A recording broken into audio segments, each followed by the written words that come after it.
Hey, what's up? This is my buddy JP. I'm not going to give the play by play on this high bald fade. The process is the same. If you need the play by play, I have other videos that are talking you through a haircut. I'm actually going to tell my story this time.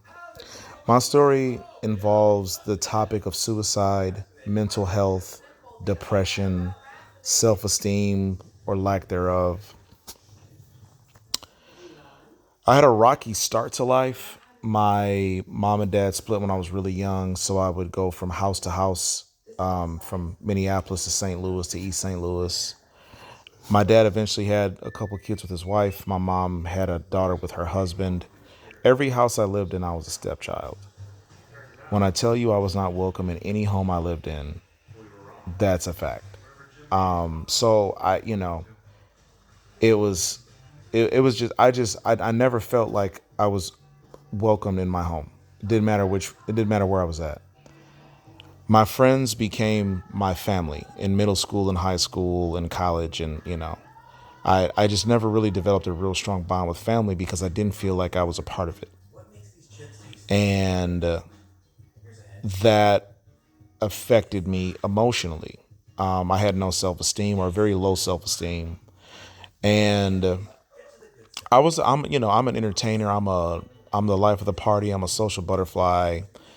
And I'm also the type of person that gains self worth by how I impact others. So, being the pleaser that I am, sometimes a lot of times, I would do the most just to make sure I got a response out of people that assured me that they were happy or having a good time or laughing or whatever. So, I was always willing to be the butt of jokes. And that perpetuated into low self esteem. Now, the older I got, just the worse life got. My personal life was terrible. My family life, obviously terrible. My work life, terrible. Love life, terrible. And everything was miserable. I, as a younger person, I had like hormonal, manic feelings. I would be extremely happy and then extremely depressed.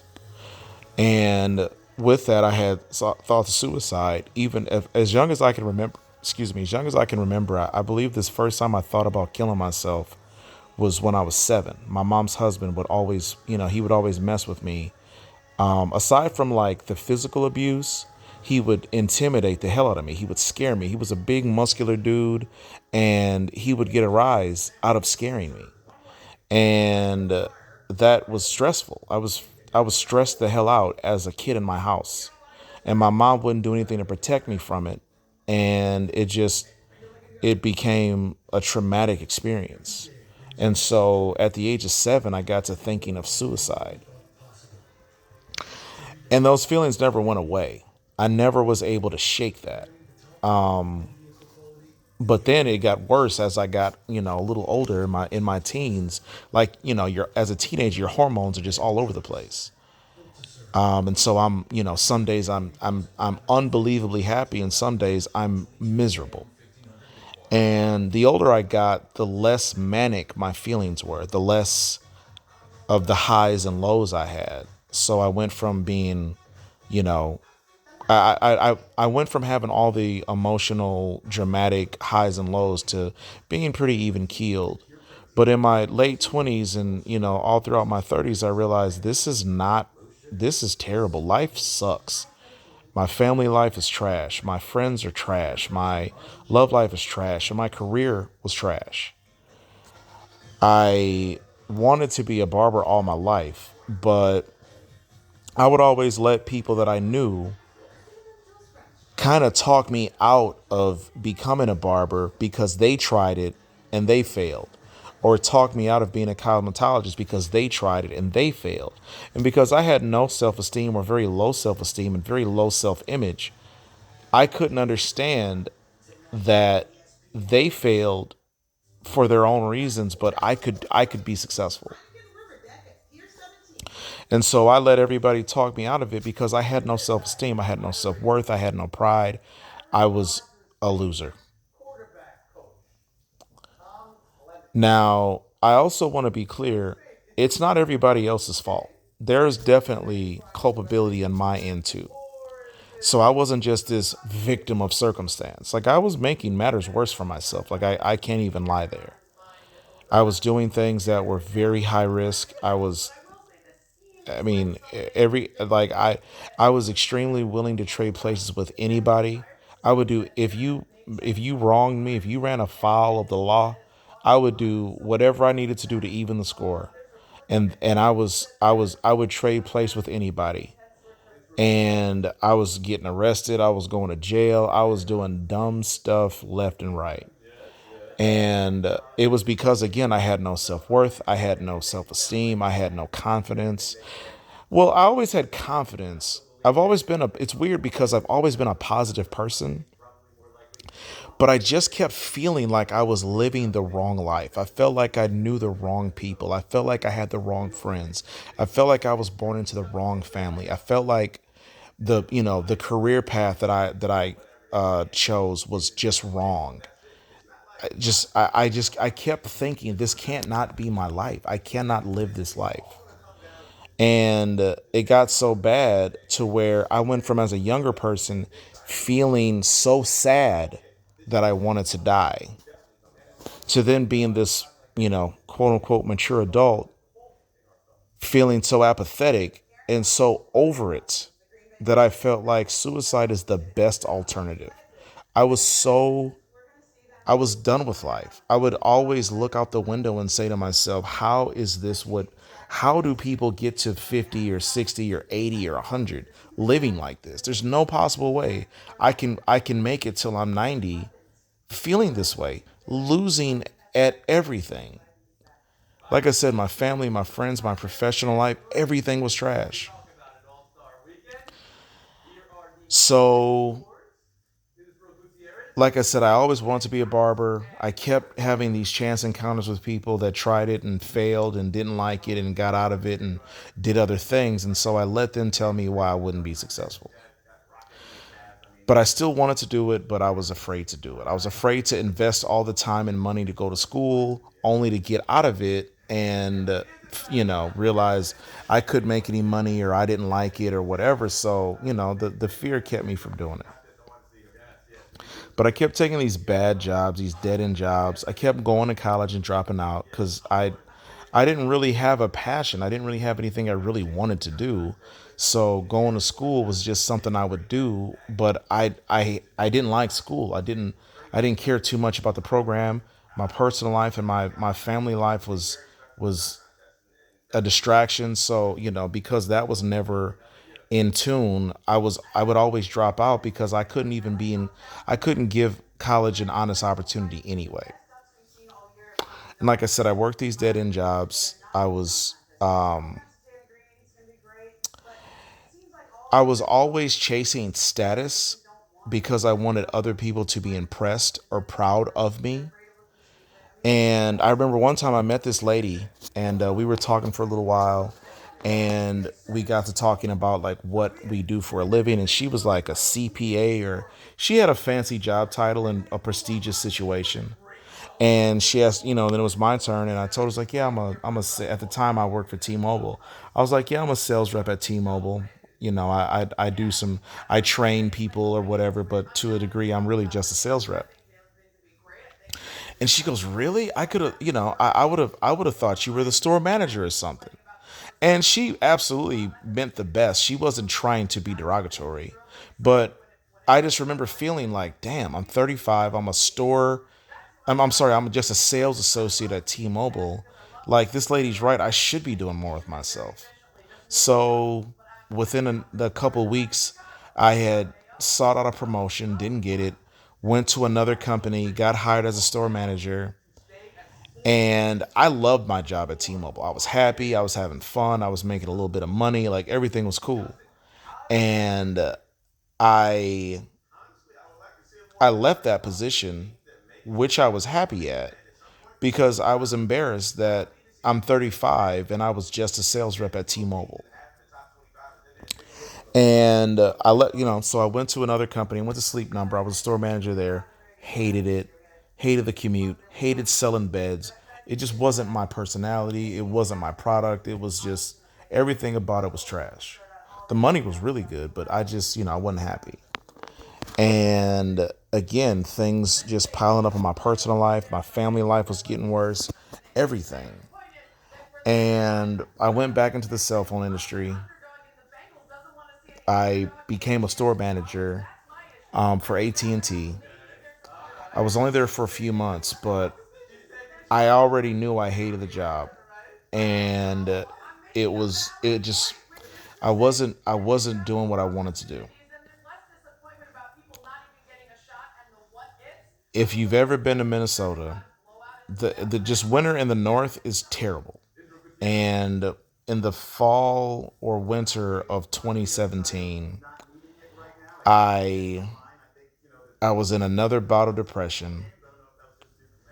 I was driving home. It was like 5 o'clock and it was pitch black outside. And again, I got to thinking, if this is my life, there's no point to waiting this out. I don't want to wait to die. I just want to get this over with now, hit the reset button, and hope I come back as like a rich prince in Egypt or something. This life is trash. I gotta get out of this body. And so I went home, and I had I had accepted the fact that I was going to kill myself. I had rationalized that suicide was the best option. So I went home, I made something to eat, I took a shower. By the time I got out of the shower, my mom had stopped by. She lived like a mile or two from my house. And my mom is a talker. She can talk without any feedback. She just talks. She just kind of talks at you. So we're playing cards and she's talking, and I'm checked out. I keep thinking to myself, this is the last time my mother is gonna see me alive. The next time she sees me, she's probably gonna be the one to find me dead. And as I was talking to her, I was thinking to myself, how am I gonna kill myself? Am I gonna overdose on something? Am I gonna light the house on fire? Like, what am I gonna do? And I resigned myself to hanging myself with the rope drawstring. And my mom just kind of abruptly, finishes whatever she's talking about, and she's like, "All right, well, I'm gonna get out of here." And I remember looking at her one last time, thinking to myself, "This is it. I'm gonna kill myself tonight." And what was really scary about it was I've had suicidal thoughts as a kid, and every part of my life to the current present. And usually, when I would have those thoughts, I would get really sad thinking of how my death would affect the people that cared about me. And that would be enough to keep me from doing it. It would be enough to talk me off the ledge, if you will. But this time, I was thinking about my auntie Jackie in St. Louis, and my uncle Donnie and my uncle Percy, and like thinking about how those people would feel about my death. And so, one other thing, it was funny because when I would think about how other people felt about my death in the past, it would make me sad for two reasons. One, I would feel sad because I wouldn't want to see my aunt crying. But also, it would make me feel sad that the only reason I'm not killing myself is because they would be sad. And that made me even sadder, thinking I don't even value my own life. And so now, fast forwarding to this moment, I'm thinking about how my death would affect other people.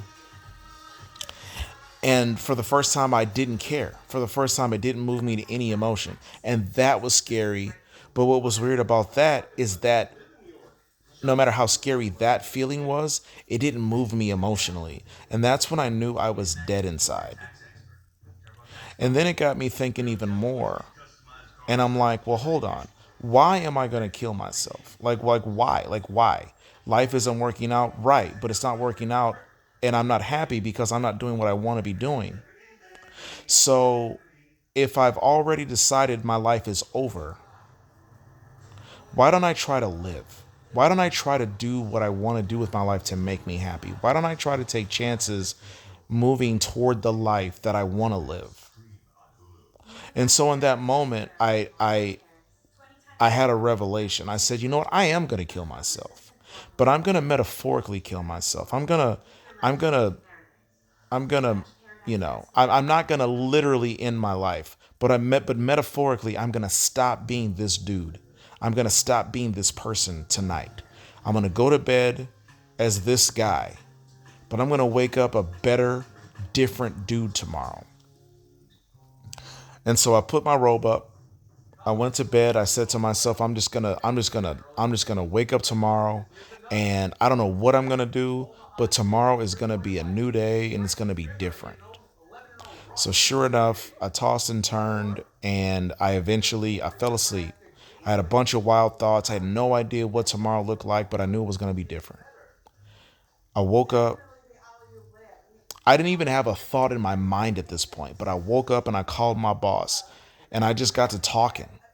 And the first thing I said to him was, "Hey man, I gotta get the fuck out of here." And he's like, "This is 7:30 in the morning. We don't start till 9." And he just he couldn't he just didn't understand what was going on. And he's like, what are you talking about?" I was like, "Dude, I'm going crazy. I gotta get out of here. I gotta go." And he's like, "Are you quitting? Or like what, like I don't understand what's going on." And I was like, "Well, no, I'm not quitting." I was like, well, he goes, "Well, then what do you, what, how can I help you?" And I was like, I want to get out of here. I don't know why, but I want to go to Houston." And he's like, "Houston, Texas?" I was like, "Yeah." He's like, "Okay, Houston, Texas. What's in Houston?" And I was like, "Anything but here." And he says, "All right, well, I don't know what's going on, but if you need my help, I'll help you. Just go on our company website, look at some opportunities that are available down there. Tell me which one you want, and then I'll reach out to the district or the regional manager to see if I can help you out." So I did it. Unfortunately, they didn't have any of the positions that I needed to be available. So I either had to take a demotion or apply for a promotion. Excuse me, or apply for a promotion. Apply or taking a demotion was not an option because it just was less money. So I had to promote up. So I applied for a district manager position. My my district manager pulled some strings, got an interview for me.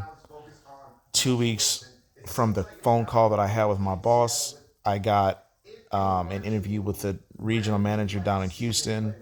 He hired me. 2 weeks later, I packed up everything I owned, drove to Houston. It was an 18-hour drive. It took me 20 hours to get here. For the first 3 months, I was, in this position. I was a district manager in Houston. I loved the city. I hated the job. And I realized very soon that when I got here, only thing that had changed was my address. I was still doing the same things. I was still miserable with my job. I was still unhappy in life, but I was in a new place. Now, one of the reasons I left Minneapolis, to be honest, is because I had to get away from myself. I was not able to let myself live down some of my mistakes. I was not able to forgive myself for some of the things that I did wrong, for some of the opportunities that I blew, for some of the decisions that I made. I was beating myself up for that. I couldn't forgive myself for what I had done wrong. I couldn't forgive myself for the person that I never became. And obviously I had, bones to pick with my family, my friends, and everything else as well. But what I realized is one of the things I was doing was I left Minneapolis to get away from myself, but I brought that same dude to Houston. And I realized that was that was the biggest issue, was that I was still not living in my purpose. And I was just doing the same stuff down here that I was up there. So my mom had come to town to visit in like February. So like 3 months after I got here, she came to visit, and we, had a conversation, and she could tell that I wasn't happy, but I was happier. And so we brainstormed, and she was like, well, what are you going to do? What do you want to do? Now, my 5 year plan was to become a barber. Like, I thought I'd need to get down here, learn the city, make some friends, then eventually get those friends to then give me an opportunity to cut their hair. So I thought I was going to have to work with AT&T for a few years to make that happen. And so I told her, I was like, well, eventually I want to go to barber school, but you know, I don't know what I want to do now, but I know I don't want to do this job. And so, she's like, why don't you just get a serving job and, work and go to school and just get it over with now? I'll help you. And so my mom offered to help me get through barber school and, keep my bills paid while I was going if I wasn't making enough, as a server at this restaurant that was by my apartment. And so once she gave me that confidence that she would help me out, next thing the next morning I quit my job. Gave my 2 week notice. In a sales capacity, they don't make you give the 2 weeks, or they don't make you work the 2 weeks. As soon as you give them your 2 week notice, they basically allow you to just pack your things up and go. So that following morning, I was unemployed. I went to Papados, got actually I got the job first. I got hired at Papados first because I knew that once I quit my job, that was gonna be the end of it. So I got hired at Papados first, this little restaurant down in Houston, and then after I got hired, I then quit my job, started work the next week, and started barber school that same day. 4 years ago, when I 4 years ago when I got my barber license, it was a 1,500 hour program. So the program was a year long. I got it done in 8 months. I was not playing. I knew exactly what I needed to do. Very soon after I got in the program, I realized I was in the right spot. Now, in the short 4 years I've been in Houston, I bought a car, I bought a house, and now I own a shop. This is not to boast or brag. This is to say I was failing in every aspect of my life. I was unhappy, nothing was going right, and I felt like I was born to the wrong family. I felt like I had the wrong friends. I felt like I had the wrong job, and I felt like I was never going to find anybody to love me or that I could love. And I knew something was wrong, but I couldn't figure it out. I couldn't figure out what or how or why. But when I finally took control of my life, I was able to really kind of change all of that. I'm not perfect. My life isn't perfect, but I'm happy. I'm doing what I love. I never knew how much being a barber could do for my life. I never realized how much living in my purpose, and I'm not a religious person, so I don't even like saying it that way, but it's so appropriate. It's so apropos. Living in my purpose has done so much for my life that I can't even describe it. But again, I'm not. It's not to brag or boast. But I'll say this: if my story resonates with you, if the things that I talked about, as far as feeling worthless, having low self-esteem, having no pride, feeling feeling like life is just going terribly wrong, if you can relate to me on those things, I hear you, I feel you, I am you, I was you. I don't know how you're gonna change it. I don't know if you can, but I know that you should try. I know that you should I know that you should not just roll over and accept the life if you are not happy. I know you should try to fight. It is going to be hard, but I promise it'll be worth it. If you're waiting for your life to change, you may not live that long. I don't know if anybody has a genie or a fairy godmother or fairy godfather or three magic wishes. If you do, you're one of the lucky ones because most of us, we've got to be intentional about making changes in our lives. I'm telling you, it's going to be hard. I'm telling you, it's going to be difficult, but I promise you, it will be worth it.